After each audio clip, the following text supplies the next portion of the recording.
کہ وحی کیا چیز ہوتی ہے، کشف کیا چیز ہے اور الہام کیا چیز ہے، ان میں فرق سمجھنا ہے۔ وحی، کشف اور الہام، اس کو سمجھیے آپ۔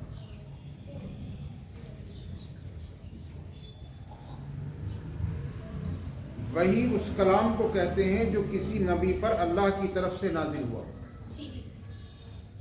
اللہ کی طرف سے کسی نبی پر نازل ہوا۔ انبیاء کے حق میں وحی 3 قسم پر ہے، انبیاء کرام کے حق میں وحی 3 قسم پر ہے، 3 قسمیں۔ پہلی قسم بلا واسطہ ملک، بغیر کسی فرشتے کے واسطے، بنفس نفیس اللہ تعالیٰ کا کلام قدیم سننا، جیسے شب معراج ہمارے آقا و مولا صلی اللہ تعالیٰ علیہ وسلم نے سنا اور حضرت موسیٰ علیہ السلام نے کوہ طور پر سنا۔ تو یہ بغیر واسطہ ملک، بغیر واسطہ فرشتے کے سنا، بنفس نفیس کلام قدیم اللہ کا، نبی اکرم صلی اللہ تعالیٰ علیہ وسلم اور حضرت موسیٰ علیہ السلام نے۔ سمجھ گئے؟ یہ ہوئی ایک صورت، ایک قسم ہوئی وحی۔ دوسری قسم یہ کہ فرشتے کی وساطت سے کلام ربانی آئے، فرشتے کی واسطے سے کلام ربانی آئے۔ دو ہوئی، ایک بغیر فرشتے کے واسطے اور ایک جو ہے فرشتے کے واسطے سے، وساطت سے۔ اور تیسری قسم یہ ہے کہ انبیاء کرام کے قلوب میں معانی کا القاء کیا جائے، انبیاء کرام کے دلوں میں معانی کو ڈالا جائے، جیسا کہ حضور اقدس صلی اللہ تعالیٰ علیہ وسلم نے ارشاد فرمایا، ان روح الامین نفس فی روعی، جبریل علیہ السلام نے میرے قلب میں القاء فرمایا۔ سمجھے آپ؟ یہ القاء کی شکل ہے، یہ 3 صورتیں، وحی کی 3 صورتیں، بات سمجھ آئی؟ پھر اس کی کئی صورتیں ہیں، نمبر 1 خواب میں ہو، جیسا کہ حضرت ابراہیم علیہ السلام کو خواب میں حضرت اسماعیل علیہ السلام کی قربانی کا حکم ہے، سمجھے؟ تو یہ خواب کی شکل ہے۔ یہ جو تیسری قسم ہے معنی کا القاء، اس کی کئی صورتیں ہیں، سمجھے؟ کہ حضرت ابراہیم علیہ السلام نے خواب میں دیکھا کہ میں اپنے بیٹے اسماعیل علیہ السلام کو ذبح کر رہا ہوں۔ دوسری صورت یہ ہے کہ قلب میں القاء ہو، قلب میں القاء۔ اور تیسری صورت یہ ہے کہ جرس یعنی گھنٹی کی آواز کی صورت میں آئے، وہی جو ہے وہ گھنٹی کی آواز کی صورت میں آتی ہے وہی۔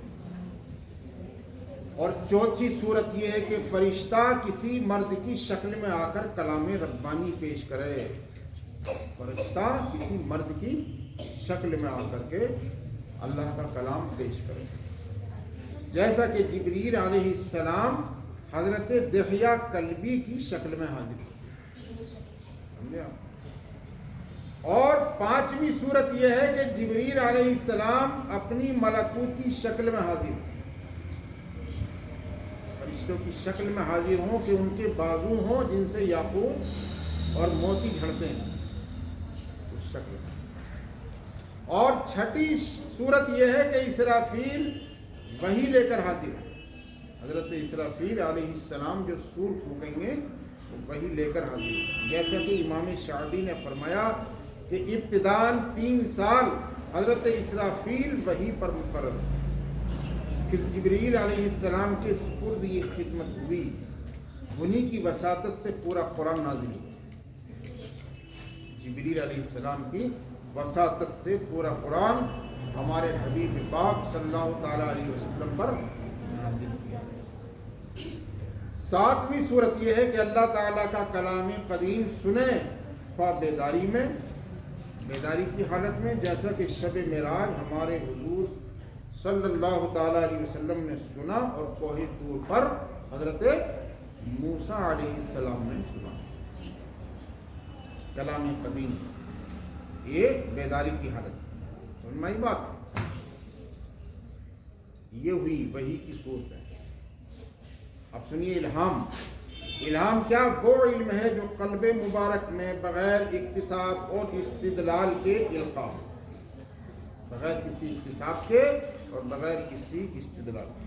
اگر نبی کو ہو تو وہی کہلاتا ہے. نبی کو ہو الہام تو وہی الہام کیا کہلاتا؟ وہی کہلاتا ہے. اور غیر انبیاء کا الہام وہی نہیں کہلاتا. سمجھے؟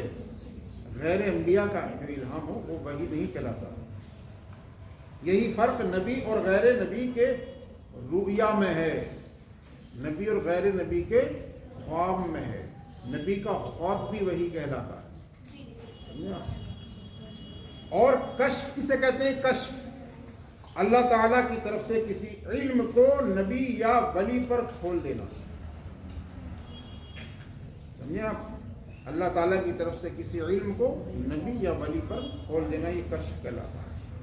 نبی کے علم کشفی اور ولی کے علم کشفی میں وہی فرق ہے جو الہام نبی اور غیر نبی میں بیان ہے. کشف اور الہام مفہوم کے لحاظ سے متفاوت ہیں. کشف اور الہام مفہوم کے اعتبار سے مختلف ہیں اور مصداق کے لحاظ سے قریب قریب ہیں. اور نسبت کشف اور وحی میں وہی ہے جو الہام اور وحی میں بیان ہوئی. تو کشف، الہام، وحی، ان ساری چیزوں کو پہچاننا چاہیے، فرق کو سمجھنا چاہیے. سمجھے آپ؟ اس کو صحیح طریقے سے سمجھنے کی کوشش کرنا چاہیے کہ وحی کیا ہے، کشف کیا ہے، الہام کیا ہے. اللہ تعالی ہم سب کو عمل کی توفیق رفیق عطا فرمائے.